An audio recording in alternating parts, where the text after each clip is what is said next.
let's talk about Russia's vast stockpiles of Soviet-era equipment, because The Economist is out with a new article that is suggesting that they're running out of its old Soviet-era stockpiles that have helped keep them above water, as the original tank fleet and the original army that they marched into Ukraine with was basically obliterated over the last 2 years, with the vast majority of those armored vehicles being destroyed and replaced long ago. Now, when we talk about how Russia replaces its tanks when it loses more and more and more and more of them, and we're talking about, if we just go off of the Oryx data, over 3,200 visually confirmed tanks. So those are tanks that were visually confirmed by Oryx. Now doesn't mean that's all the tanks. Those are the tanks that we've seen. There's other tanks that have been destroyed that we haven't seen. That is an extremely large amount of armor to lose. And the Russians simply do not have enough equipment to replace it when it comes to their production lines. And so what they've had to do is, instead of just rolling off a bunch of new T90Ms or T14s off the production lines and using those to replace them, they've had to pull out a bunch of T64s, T72s, and even T55s out of storage, old Soviet equipment, old Soviet legacy tanks, and put them out into the field. Now, they're getting modernized more often than not now, but back in 2023, a lot of them were even being put into service, and that's still the case today, even to a less extent, without modernization. Just old Khrushchev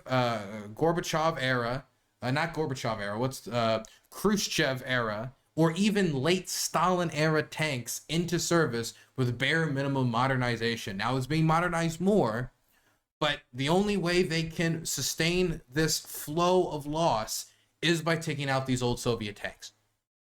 They're making maybe, and it's according, they have different estimates in this Economist article, between like 30 to 90 tanks per annum. That's not enough to maintain the massive losses they're taking. I mean, if we were to go and just check out like a day's loss, I like to check Andrew's numbers. Here we go. Here is the data that he was able to visually confirm of losses from the Russians.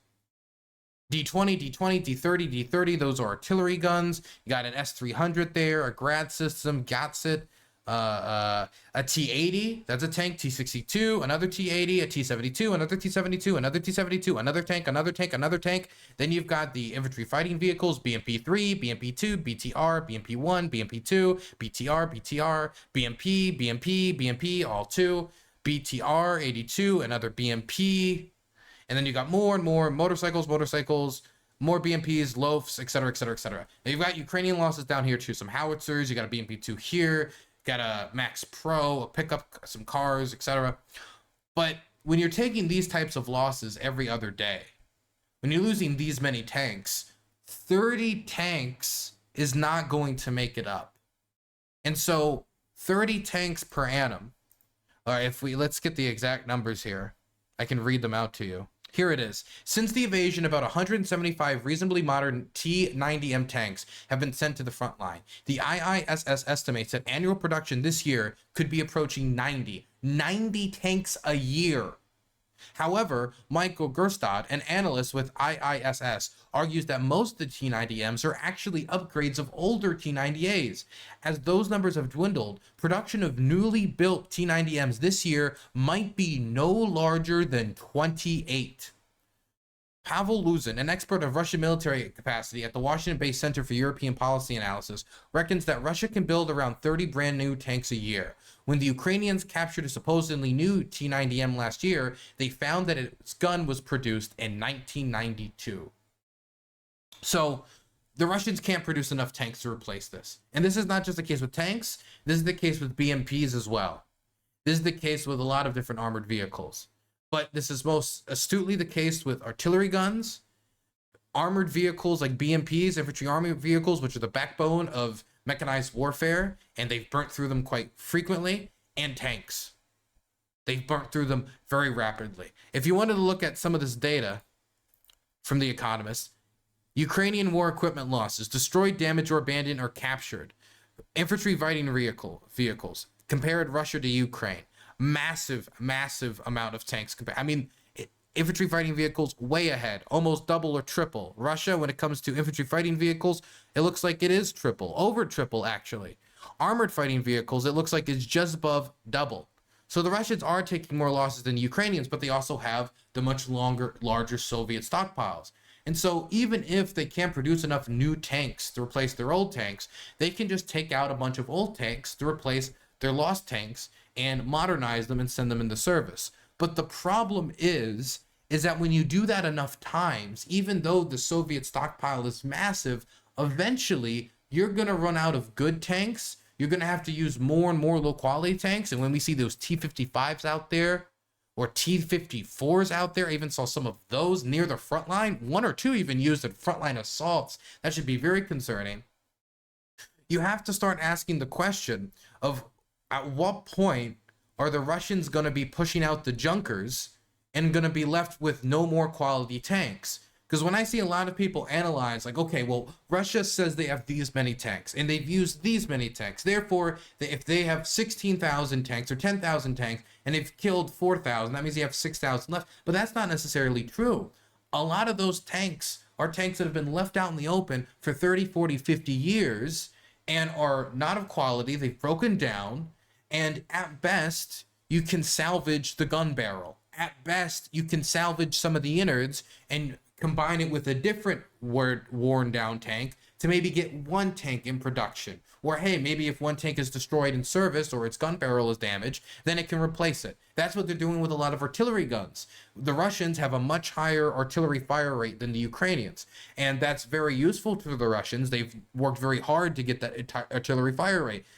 They've gotten shells from the North Koreans. They've gotten shells from the Iranians. They've taken their shell factories and made them not work 12 hours, but 24 hours a day, rotating shifts, 6 days instead of 5 days a week, pushing the factories that they do have to their limits and seizing other property to try to turn that property and those factories into the war machine. And putting out very high prices to try to get people hired into these factories. So they're working hard.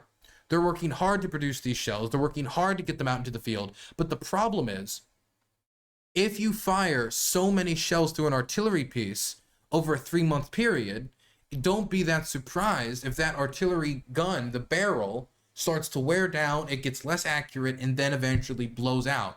A big part of artillery warfare that is undercovered is the amount of artillery gun replacements that are needed. And that's not only needed on the Ukrainian side, but that's especially needed on the Russian side when they don't have enough factories to produce the artillery gun barrels to replace the ones that they have. So what they do is they go to old stockpiles, cannibalize those artillery guns, and then take those gun barrels, put them on the artillery guns in the field, blow through that artillery gun barrel in another 2 to 3 months, and then repeat the process. Scavenging and scavenging and scavenging again out of the artillery stockpiles of the Soviet Union to save the Russian army.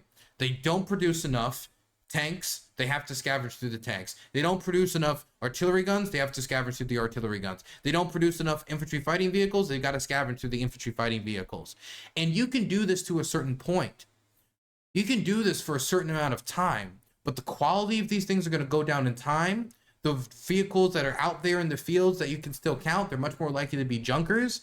And you can't be surprised that they're using motorcycles, Chinese go-karts, and whatever they can get their hands on to do infantry assaults if there's a real threat of them just running out of these larger armored vehicles. And with Russian war doctrine being so based in armored mechanized warfare, they don't want to burn through the entirety of their Soviet-era supplies with them so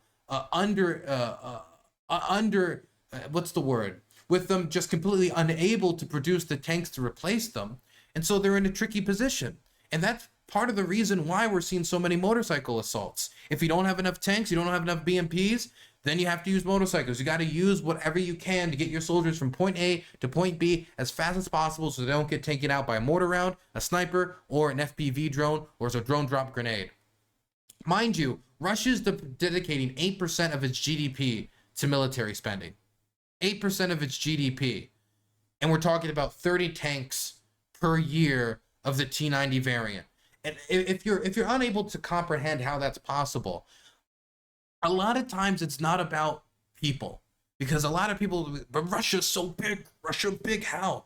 You can have people, but are those people trained to produce these weapons? That's the first problem. For example, when the United States wanted to send Stingers over to Ukraine, we ran out of them, and then we wanted to produce more, but to open up more production lines, we had to call people out of retirement. People, in some instances, who were in their 70s from the Cold War, who were working in the military-industrial complex back then, to get out of retirement, come in and help us produce these Patriots. Some of this knowledge of relaunching these production lines can be lost to time. You got to call people out of retirement, and they're calling them out of retirement. You're going to have to offer them a pretty penny.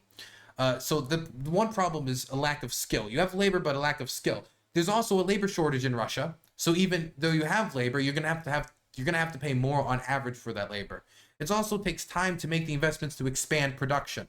It takes time to open new factories. To make a factory go 24 hours and to expand the amount of weekends that they're working, that takes a lot less time.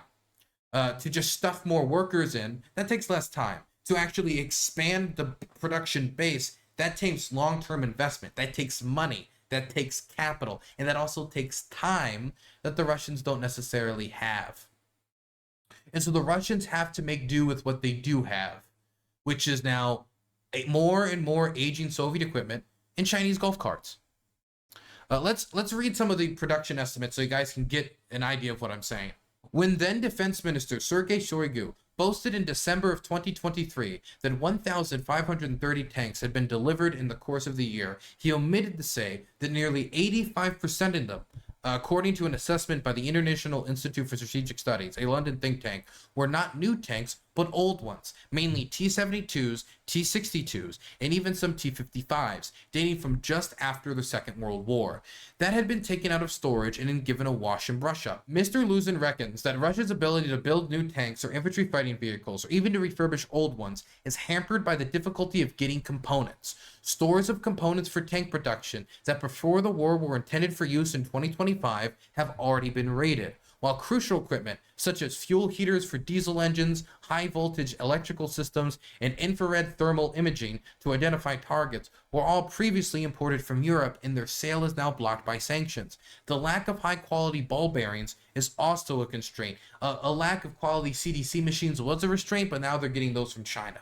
Chinese alternatives are sometimes available, but are said to not meet former quality standards. Furthermore, the old Soviet armament supply chain no longer exists.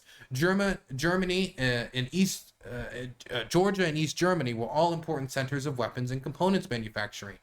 Ironically, Kharkiv, this is true, was the main producer of turrets for the T-72 tank.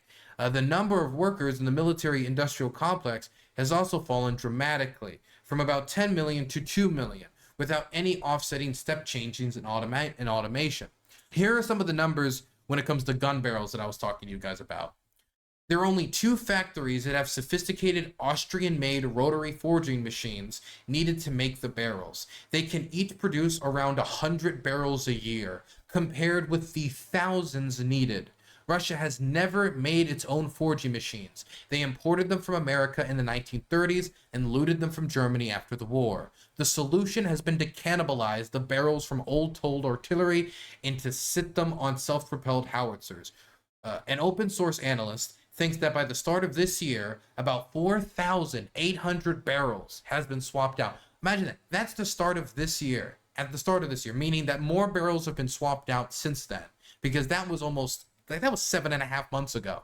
So there's also 7.5 extra months of gun barrels that have been swapped out as they continue to cannibalize this old Soviet supply. How long the Russians can carry on doing this depends on the condition of the over 7,000 or so that's left. The analyst says that with the multiple launcher rocket systems, such as the TOS-1A, eking out barrel life has already meant much shorter bursts of fire. So before we get back to the infantry fighting vehicles, because this is the big one, because this is the backbone of both armies, of any large mechanized warfare. I mean, just look how much the Bradley has helped the Ukrainians. The Bradley should be given to the Ukrainians and should be as frequent in their ranks as the Sherman was in the American military's ranks in World War II. That's how much they love it. That's how useful it has been on the front line. It's not like a wonder weapon, but it's something that I have heard consistently back from the troops here that they certainly appreciate. But of those 7,000 guns, how many of them are going to be of a high quality? And we're identifying a lot of these guns through satellite analysis, taking these photos from above. And when we're judging them as of good condition in these lists taken, we can only guess to that. A tank could be placed in a big field in one of these storehouses, and from above it could look perfectly fine, but the innards could be completely busted and rotted. There could be rust that we don't see, damage that we don't see. So we could be having a lot of these tanks being listed as okay when they're actually not okay. Some of these tanks haven't been moved around for the whole war. What does that say about the quality of those tanks, even though other tanks have been moved around? Have they not moved that tank because, oh, that tank, we're gonna keep it there for later? Or, hey, are we not moving around that tank because it can't be moved around? It's not a good quality tank. It doesn't work. We can't say, so I can't make estimations. But what I can tell you is they're burning through gun barrels quick, they're burning through tanks quick, and they're burning through BMPs quick, and they can't make enough of them to replace them, and they're going low on supply. And so the stuff that they're going to get is more often than not, going into the future, going to be stuff from lower and lower and lower in the barrel of old Soviet stocks. The biggest emerging problem is with tanks and infantry fighting vehicles, which are still crucial to any offensive ground operations at scale. Although the IISS estimated that in February of this year, Russia may have about 3,200 tanks in storage to draw on, he says, the analyst that they're interviewing, says that up to 70% of them have not moved an inch since the beginning of the war. A large proportion of the T-72s have been stored uncovered since the 1990s and are probably in very poor condition. Both Mr. Goltz and Mr. Luzin reckon that at current rates of attrition, Russian tank and infantry vehicle reimbursement from storage will have reached a critical point of exhaustion by the second half of next year. This means that they will reach a critical point where they're taking older and older BMPs, a lot more maybe even BMP-1s, or BMP-1s they update and to try to change the gun barrel what they can, pushing out equipment that shouldn't have seen the light of day, that should have been recycled maybe a decade ago, and that they're going to reach a critical point where they're either going to have to change the way they engage in warfare, or that it's either change the way they engage in warfare or just break their ability to engage in large-scale armored warfare because they won't have enough tanks to do so, at least to consistently keep on the pressure.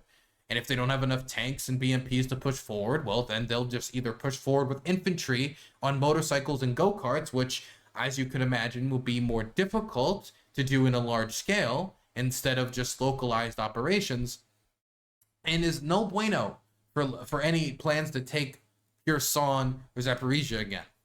Unless something changes, this is how the article ends, before the end of this year, Russian forces may have to adjust their posture to one that is much more defensive. It could even become apparent before the end of the summer. Expect Mr. Putin's interest in agreeing to a temporary ceasefire to increase. I don't know if that will be the case or he'll keep pushing due to the political risk of how much he's invested into this war. But the point is, from satellite data, from the type of tanks we're seeing out in the field, from the percentages of how more and more of these older tanks are being out in the field, from the production data, it's very clear that the Russians cannot sustain production for the tank war. And what's keeping them alive is the ghost of previous Soviet premiers. But there's only so much a dead man and a dead empire can do for so long. Okay, chat. How's it going?